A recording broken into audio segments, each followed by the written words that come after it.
Assalamualaikum warahmatullahi wabarakatuh. Perkenalkan, nama saya Syafri Hasan dengan NIM 23246305. Unit 1, Prodi Ilmu Administrasi Negara, Spesif Al-Wasliyah Banda Aceh.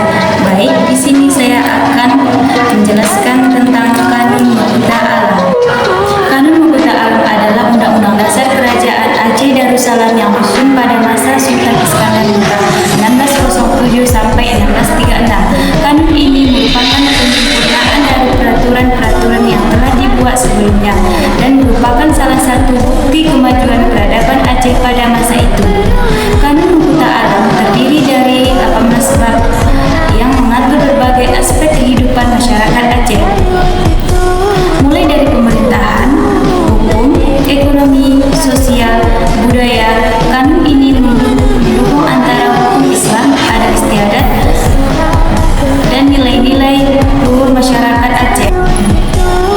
Kanun Mahkota Alam telah memberikan pengaruh yang besar terhadap perkembangan masyarakat Aceh. Kanun ini telah menjadi pedoman bagi kehidupan masyarakat Aceh selama ratusan tahun dan masih menjadi sumber hukum di Aceh hingga saat ini.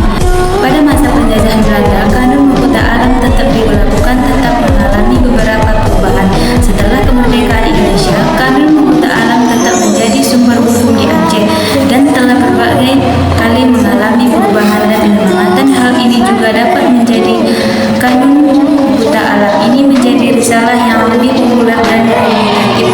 Saya pribadi menyampaikan apresiasi dan terima kasih kepada Muhammad Kalam Daud dan Tengku Ali Sakti telah berupaya meyakinkan Kanun Mahkota Alam. Saya pribadi menyampaikan